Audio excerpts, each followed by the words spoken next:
अगर आपका भी कोई बार बार अपमान कर रहा है, अगर आपको अपमानित होना पड़ रहा है, तो आप मेरा ये वीडियो पूरा देखिएगा। मैं आपको एक ऐसी बेजोड़ टेक्निक बताऊंगा, एक ऐसा बेजोड़ उपाय बताऊंगा जिससे आपका कोई भी अपमान करने की हिम्मत नहीं करेगा। उसकी हैसियत नहीं होगी कि वो आपका अपमान कर जाए। या बार बार कोई किसी का अपमान कर रहा है और बार बार अगर वो सहन कर रहा है तो उसको मूर्ख कहते हैं। जो बोए तेरे लिए कांटा, दे उसको तू भाला, वो भी साला क्या याद करेगा, पड़ा किसी से पाला। जो व्यक्ति आपका अपमान कर रहा है वो सड़े हुए फूल जैसा है, और जो व्यक्ति आपको अच्छी बात कह रहा है, आपको पॉजिटिव बोल रहा है, वो है सुगंधित फूल जैसा है। अब सड़ा हुआ फूल जैसा क्या होता है? सड़ा हुआ में क्या होता है? सड़ा हुआ फूल वो होता है जो बदबूदार होता है, उससे बदबू ही निकलती है, उससे सुगंध कभी नहीं निकलती, गंदगिरी है। यानी कि जो व्यक्ति आपका अपमान कर रहा है उसकी मानसिकता भी, उसके दिमाग के अंदर भी सड़ी हुई चीजें ही है, गोबर ही है। वो खुद विफल है, वो खुद सफल नहीं हो पाया है, और आपको सफल होता हुआ देखकर वो आपसे जल रहा है, उसको आपसे भयंकर जलन है, इसीलिए वो आपके बारे में बहुत बुरा भला बोलना चाहता है या बोलता है। एक तो ये कारण है। दूसरा ये कि आप उससे कुछ सुपीरियर हैं, आप उससे शारीरिक रूप से या मानसिक रूप से, या आप जो काम कर रहे हैं वो काम वो कुछ ऐसा है, वो जो अंदर ही अंदर जानता है कि भाई वो ऐसा काम नहीं कर सकता, इसलिए उसको जलन हो रही है, इसलिए वो आपको उल्टा सीधा बोलता है, आपका अपमान करने पे तुला हुआ है कि ये तो छोटा आदमी है, तो ऐसा आदमी है, तो वैसा आदमी है, ये तो किसी लायक नहीं है, ये तो नालायक है, ये तो ऐसा ऐसा।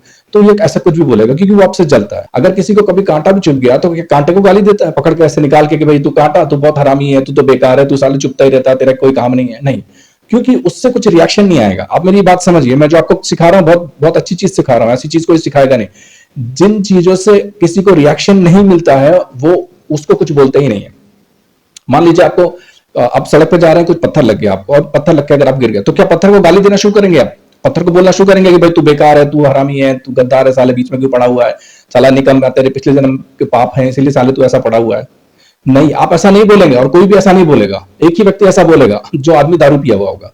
जो दारू पिया आदमी होगा वो जरूर बोलेगा, वो तो हर चीज को बोलेगा। फिर उसकी बात छोड़ दीजिए, हम यहाँ आम इंसान, साधारण इंसान या नॉर्मल इंसान की बात कर रहे हैं। वो निर्जीव जिस भी व्यक्ति से या जिस भी चीज से रिएक्शन नहीं आएगा ना, वहां पे आदमी अपने आप शांत हो जाता है। ये साइकोलॉजी आप ध्यान कहते हैं कि अगर कोई एक बार आपका अपमान करे, या कोई एक बार अगर किसी का अपमान करे और अगर उस व्यक्ति ने अपमान सहन कर लिया तो उसको समझदार व्यक्ति कहते हैं। अगर कोई किसी व्यक्ति का दूसरी बार अपमान करे और अगर उसने सहन कर लिया तो उसको महान व्यक्ति कहते हैं। लेकिन अगर किसी व्यक्ति ने उसका तीसरी बार अपमान किया और अगर उसने सहन कर लिया, या बार बार कोई किसी का अपमान कर रहा है और बार बार अगर वो सहन कर रहा है तो उसको मूर्ख कहते हैं। अगर आपका भी कोई बार बार अपमान कर रहा है, अगर आपको अपमानित होना पड़ रहा है, तो आप मेरा ये वीडियो पूरा देखिएगा। मैं आपको एक ऐसी बेजोड़ टेक्निक बताऊंगा, एक ऐसा बेजोड़ उपाय बताऊंगा जिससे आपका कोई भी अपमान करने की हिम्मत नहीं करेगा, उसकी हैसियत नहीं होगी कि वो आपका अपमान कर जाए। अब चीजों को सरल बनाने के लिए मैं कुछ चीजें आपको बता देता हूं। इस संसार में दो प्रकार की चीजें हैं। जैसे मान लीजिए एक फूल है, तो एक है सुगंधित फूल और एक है सड़ा हुआ फूल। तो आप पहले तो यह समझ लीजिए, जो व्यक्ति आपका अपमान कर रहा है वो सड़े हुए फूल जैसा है, और जो व्यक्ति आपको अच्छी बात कह रहा है, आपको पॉजिटिव बोल रहा है, वो है सुगंधित फूल जैसा है। अब सड़ा हुआ फूल जैसा क्या होता है? सड़ा हुआ में क्या होता है? सड़ा हुआ फूल वो होता है जो बदबूदार होता है, उससे बदबू ही निकलती है, उससे सुगंध कभी नहीं निकलती, गंदगिरी है। यानी कि जो व्यक्ति आपका अपमान कर रहा है उसकी मानसिकता भी, उसके दिमाग के अंदर भी सड़ी हुई चीजें ही है, गोबर ही है। वो खुद विफल है, वो खुद सफल नहीं हो पाया है, और आपको सफल होता हुआ देखकर वो आपसे जल रहा है, उसको आपसे भयंकर जलन है, इसीलिए वो आपके बारे में बहुत बुरा भला बोलना चाहता है या बोलता है। एक तो ये कारण है। दूसरा ये कि आप उससे कुछ सुपीरियर हैं, आप उससे शारीरिक रूप से या मानसिक रूप से, या आप जो काम कर रहे हैं वो काम वो कुछ ऐसा है, वो जो अंदर ही अंदर जानता है कि भाई वो ऐसा काम नहीं कर सकता, इसलिए उसको जलन हो रही है, इसलिए वो आपको उल्टा सीधा बोलता है, आपका अपमान करने पे तुला हुआ है कि ये तो छोटा आदमी है, तो ऐसा आदमी है, तो वैसा आदमी है, ये तो किसी लायक नहीं है, ये तो नालायक है, ये तो ऐसा ऐसा। तो ये ऐसा कुछ भी बोलेगा क्योंकि वो आपसे जलता है। तीसरा ये भी हो सकता है कि उसको अंदर ही अंदर उसको एक ऐसी जलन महसूस हो आपके खिलाफ कि भाई ये व्यक्ति अगर इसी तरीके से काम करेगा तो ये तो मेरे से आगे निकल जाएगा। और उसको पता होगा कि अगर आप शांति से, आराम से, बहुत प्रेम से अगर आप काम करते चले गए तो आप उससे भी आगे निकल जाओगे और उसके गुरु से भी आगे निकल जाओगे। तो वो आपका जो रिदम हो ना, रिदम तोड़ने के लिए वो आपका अपमान करता है, आपको गाली देता है, आपको बदनाम करता है, आपको उल्टा सीधा बोलता है, आपकी आलोचना करता है। तो इसलिए भी लोग करते हैं। तो आप ठीक से पहले आप समझ जाइए कि जो व्यक्ति आपका अपमान करे वो सड़े हुए फूल जैसा है। सड़ा हुआ फूल बदबूदार होता है। तो पहला, या तो वो ऐसा व्यक्ति है जो वो खुद कभी सफल नहीं हो पाया है, वो खुद कभी कोई बड़ा काम नहीं कर सका है, इसीलिए वो आपका अपमान कर रहा है। और वो ये सहन ही नहीं कर सकता कि उसको छोड़ के कोई दूसरा सक्सेसफुल हो जाए या सफल हो जाए। दूसरा, वो आपसे बहुत जलता है। उसको इतनी जलन है आपसे कि वो आपको ऊपर नहीं देखना चाहता, वो आपको नीचे ही देखना चाहता है। और उसको पता चल रहा है कि आप ऊपर जा रहे हो और वो सोच रहा है कि आप कैसे ना कैसे करके आपको डिस्टर्ब किया जाए, है ना। और तीसरा ये कि आपकी रिदम तोड़ना चाहता है, क्योंकि आदमी जब बहुत शांत होता है, आप महसूस करके देखिए, जब आप बहुत शांति से बैठे होंगे, जब आप बहुत बहुत आराम से बैठे होंगे और किसी चीज पे विचार करेंगे, तो आपको बहुत अच्छे सॉल्यूशन और अच्छे विचार आएंगे और वो काम करने से आपको सफलता मिलती है। लेकिन अगर आपके मन में चिंता है, कुछ दुख है, अगर कुछ परेशानी है, अंदर अंदर मन में परेशानी है, और फिर अगर आप किसी बात पे चिंतन करते हैं, किसी बात पे मनन करते हैं, तो फिर अगर आप ऐसी इस अवस्था में अगर आप कोई भी काम करेंगे तो फिर आप सफल होने के चांसेस बहुत कम है। तो वो सुख चैन जो है ना, मानसिक शांति आपकी छीनना चाहता है। ताकि आपकी मानसिक शांति छीन लेगा ना तो फिर आपका रिदम टूट जाएगा, तो आपकी सक्सेस रुक जाएगी। और जो अच्छा आदमी है, जो आपको सपोर्ट करता है, वो सुगंधित फूल जैसा है। आप उनके साथ रहिए, वो अच्छे लोग हैं, वो आपको हमेशा मोटिवेट करेंगे कि नहीं भैया तुम अच्छा कर रहे हो और तुम अच्छा करो, मैं तुमको सपोर्ट करूंगा। वो आपको आपकी कमियां भी गिनाएंगे कि तुम ये ऐसा नहीं, थोड़ा ऐसा करो। तो उनसे आप नाराज मत होना, क्योंकि वो अपने हितैषी लोग हैं। उनकी आप बात मानो, उनकी बात सुनो भी। अगर आपको साइंटिफिक लगे, थोड़ा रीजनेबल लगे, तो उनकी बात मानने में कोई प्रॉब्लम नहीं है ना। दूसरा कि दो प्रकार के व्यक्ति होते हैं। एक वो जिन्होंने शून्य से शुरुआत की होती है, यानी कि जो जीरो से हीरो बनते हैं।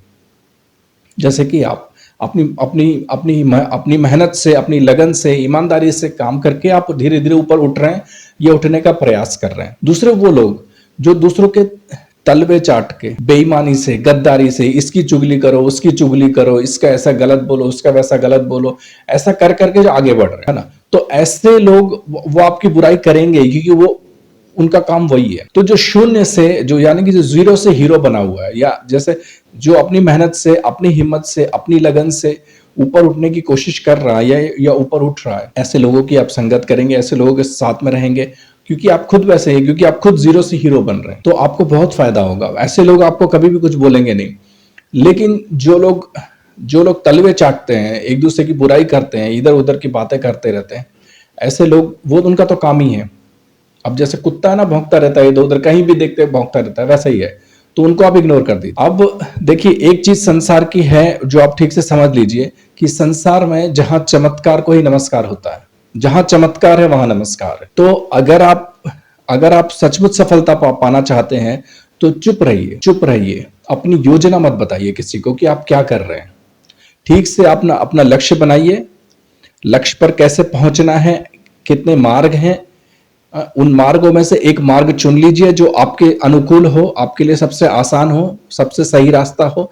फिर उस मार्ग पर आप चुपचाप चलिए, उसके लिए मेहनत करते रहिए। अगर आप में कुछ कमी है तो आप उसकी कमी को दूर कीजिए, उसके लिए ट्रेनिंग लीजिए, दूसरे लोगों से, 50 लोगों से पूछिए, लेकिन आप चुपचाप रहिए, गुप्त मेहनत कीजिए। जैसे चूहा नहीं होता, नीचे पूरे नीचे सुरंग खोद देता है और पता भी नहीं चलता कि ये वाली सुरंग कहाँ निकलती है, वैसे ही आप अंडरग्राउंड होकर मेहनत कीजिए। आप बहुत ज्यादा बताने की जरूरत नहीं है किसी को कि भाई मैं ये पढ़ाई कर रहा हूँ, या मैं ये काम कर रहा हूँ, मैं ये कर रहा हूँ, वो कर रहा हूँ। थोड़ा गुप्त रखिए, थोड़ा गुप्त रखना जरूरी होता है। जैसे बीज होते हैं ना, बीज अगर जमीन के अंदर जाते हैं ना तो वो अंकुरित होते हैं, फिर वो पौधे बनते हैं और फिर पौधे पे पेड़ बनते हैं। लेकिन अगर वो बीज अगर ऊपर ही रह जाएंगे ना और उनको सबकी नजरों में रहेंगे तो फिर वो बीज सड़ जाएंगे। समझ रहे हो आप मेरी बात? तो थोड़ा सा गुप्त रखने की जरूरत है आपकी प्लानिंग।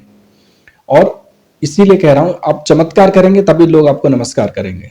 तो यही है चमत्कार, मेहनत करनी पड़ेगी। अब वो तरीका जिससे लोग आपका अपमान ना करें, तो जो ऐसा है कि देखिए, आपका अपमान कोई क्यों करता है, किस मानसिक स्थिति में करता है, ये आपको थोड़ा सा समझना पड़ेगा। तो आपको परेशान करना चाहते हैं। अब जैसे मान लीजिए कि कोई एक व्यक्ति है, वो किसी से जलता है, तो वो क्या किसी टेबल या किसी कुर्सी से या किसी लाइट के पोल से या किसी पलंग से या किसी पेड़ से या किसी पौधे से जाके क्या कभी कोई जाके बोलता है कि भाई तू पेड़ बहुत बेकार है, तू तो पेड़ गद्दार पेड़ है, तू तेरे जैसा पेड़ तो बेकार है, तेरे में तो कुछ काम नहीं है, ना तेरे में फल लगते हैं, ना तू छांव देता है, तू किसी काम का नहीं है। नहीं, पेड़ के सामने ऐसा कोई नहीं बोलता। अगर किसी को कभी कांटा भी चुभ गया तो क्या कांटे को गाली देता है पकड़ के ऐसे निकाल के कि भाई तू कांटा, तू बहुत हरामी है, तू तो बेकार है, तू साले चुभता ही रहता, तेरा कोई काम नहीं है? नहीं, क्योंकि उससे कुछ रिएक्शन नहीं आएगा। आप मेरी बात समझिए, मैं जो आपको सिखा रहा हूं बहुत बहुत अच्छी चीज सिखा रहा हूं, ऐसी चीज कोई सिखाएगा नहीं। जिन चीजों से किसी को रिएक्शन नहीं मिलता है वो उसको कुछ बोलते ही नहीं है। मान लीजिए आपको आप सड़क पे जा रहे हैं, कुछ पत्थर लग गया आपको, और पत्थर लग के अगर आप गिर गए तो क्या पत्थर को गाली देना शुरू करेंगे? आप पत्थर को बोलना शुरू करेंगे कि भाई तू बेकार है, तू हरामी है, तू गद्दार है, साले बीच में क्यों पड़ा हुआ है, साला निकम, तेरे पिछले जन्म के पाप हैं इसीलिए साले तू ऐसा पड़ा हुआ है? नहीं, आप ऐसा नहीं बोलेंगे और कोई भी ऐसा नहीं बोलेगा। एक ही व्यक्ति ऐसा बोलेगा, जो आदमी दारू पिया हुआ होगा। जो दारू पिया आदमी होगा वो जरूर बोलेगा, वो तो हर चीज को बोलेगा। फिर उसकी बात छोड़ दीजिए, हम यहाँ आम इंसान, साधारण इंसान या नॉर्मल इंसान की बात कर रहे हैं। वो निर्जीव जिस भी व्यक्ति से या जिस भी चीज से रिएक्शन नहीं आएगा ना, वहां पे आदमी अपने आप शांत हो जाता है। ये साइकोलॉजी आप ध्यान रखिए। तो जब भी कोई आपका अपमान करे, अगर आपको कोई गाली दे, तो 3 चीजें करनी है आपको, 3 सॉल्यूशन बताता हूं। तो जब भी कोई आपको गाली दे, आपका कोई अपमान करे या आपके साथ कुछ बहस करे उल्टी सीधी, तो सबसे अच्छा उपाय है कि एक पेड़ की तरह आप शांत हो जाइए। जैसे एक पेड़ होता ना, पेड़ चुप खड़ा रहता है, उसको कुछ भी नहीं बोलता है। आप रिएक्शन मत करो, ये भी मत बोलो कि हाँ ये अच्छा है, ये भी मत बोलो कि बुरा है, चुप हो जाए, एकदम चुप। तो उससे होगा ये कि वो धीरे धीरे वो खुद ही थक जाएगा कि भाई इससे कुछ रिएक्शन आता नहीं है, इसको बुरा भी नहीं लगता, इसको अच्छा भी नहीं लगता। 2 4 5 दिन में वो अपने आप ठंडा पड़ जाएगा। पहला तो ये मार्ग, सबसे अच्छा मार्ग है ये। दूसरा मार्ग मैं आपको बता देता हूं, दूसरा उपाय कि अगर आप में इतनी सहन शक्ति नहीं है कि आप चुपचाप बैठ अगर उसका सुन सके। जैसे एक पेड़ होता है, जैसे पेड़ एक चुपचाप खड़ा रहता है, अगर ऐसे आप नहीं सहन कर सकते हैं तो आप एक काम कीजिए, जो वो बोलते हैं आप भी वही रिपीट कर दीजिए। जैसे अगर वो आपको ऐसा बोलेगा कि तू किसी काम का नहीं है, तो आप भी सामने से उसको बोल दो कि तू भी किसी काम का नहीं है। अगर वो आपको बोले कि तू गधे का बच्चा है, तो आप भी बोल दो कि तू भी गधे का बच्चा है। वो आपको बोले कि तू सुअर का बच्चा है, तो आप भी उसको बोलते तू सुअर का बच्चा है। आपको एग्जैक्टली वही रिपीट करना है जो वो बोलता है। आप उसको फिर ये मत बोलना कि अगर वो बोलेगे गधे का बच्चा है तो आप बोलोगे सुअर का बच्चा है। नहीं, आप भी गधे का बच्चा ही बोलना। तो जैसा जैसा वो बोलेगा वैसा वैसा ही आपको बोलना है। इसको बोलते हैं मंकी ट्रिक। जैसे बंदर एक कॉपी करता है ना, 100% कॉपी कर लेता है वो, वैसे ही सेम टू सेम आपको उसको बोलना है। तो वो धीरे धीरे अपने आप शांत हो जाएगा। हाँ, एकदम शांत हो जाएगा, वो कुछ मुंह दिखाने लायक ही नहीं रहेगा, वो चुप हो जाएगा। और तीसरी ट्रिक जो बहुत खतरनाक और थोड़ी डेंजरस भी है, कि जैसे कोई आपका अपमान करे वैसे ही आप भी उतने जोर जोर से चिल्ला चिल्ला के सामने वाले का अपमान कीजिए, और खूब जोर जोर से चिल्ला चिल्ला के उसका अपमान करना। ये तीसरी ट्रिक है। लेकिन मेरे हिसाब से अगर आप मुझसे पूछेंगे कि कौन सी ट्रिक सबसे अच्छी है, तो मैं कहूंगा कि भाई पहली ट्रिक सबसे अच्छी है। और अगर आप में सहन शक्ति कम है, या अगर आपको ऐसा लगता है कि आप में पेशेंस या धैर्य कम है, तो आप दूसरी ट्रिक अपनाइए, यानी कि वो बंदर वाली ट्रिक। जैसा वो सामने से आपको बोलता है, आप वैसा का वैसा आप उसको बोल दीजिए, तो भी वो शांत पड़ जाएगा। तीसरी ट्रिक आप अपनाइए, लेकिन अगर जब कभी जरूरत पड़े तब अपनाइए, ऐसा कुछ अपनाने की जरूरत नहीं है। वो तो एक लास्ट ऑप्शन है, एकदम लास्ट ऑप्शन, क्योंकि उसमें फिर आदमी को पागल होना पड़ता है। और अगर आदमी अपने आपे से खो जाए, अपने आपे से अगर निकल जाए बाहर, तो फिर क्रोध में कुछ भी हो सकता है। तो ये 2 ट्रिक में क्या होता है कि आप कंट्रोल में हैं, लेकिन तो तीसरी ट्रिक में जो है ना, आप कंट्रोल में, शायद आप कंट्रोल से बाहर जा सकते हैं। अगर आप कंट्रोल में बने रह सकते हैं, कंट्रोल में बने रह के अगर आप चिल्ला सकते हैं और उसको अपमानित कर सकते हैं, तो वो तीसरी ट्रिक काम कर जाएगी। लेकिन अगर आप कंट्रोल में नहीं रह पाते हैं, अगर आपको ऐसा लगता है कि आप खुद के कंट्रोल में नहीं रह पाते, तो आप तीसरी ट्रिक भूल जाइए। तो फिर आपके लिए 2 ही ट्रिक है। सबसे वो फर्स्ट वाली ट्रिक, जैसे वो पेड़ बन जाओ, चुपचाप सुनो, कुछ मत बोलो। और दूसरी ट्रिक, जैसे बंदर होता है ना, नकलची बंदर, तो जैसा जैसा वो सामने से बोलता है वैसे वैसे सामने से आप भी फेंक दो उसके सामने। बस सिंपल सी बात है। तो अगर आपका कोई अपमान करे तो उसको सही से सबक सिखाना। आप उसको भी, हम एक कहावत है ना, जो बोए तेरे लिए कांटा दे उसको तू भाला, वो भी साला क्या याद करेगा पड़ा किसी से पाला, है ना। तो जिंदगी बहुत आसान है, जिंदगी बहुत सरल है, आप जिंदगी बहुत अच्छे से जी सकते हैं। मेरा चैनल सब्सक्राइब करना ना भूलें, लाइक करें, शेयर करें। धन्यवाद।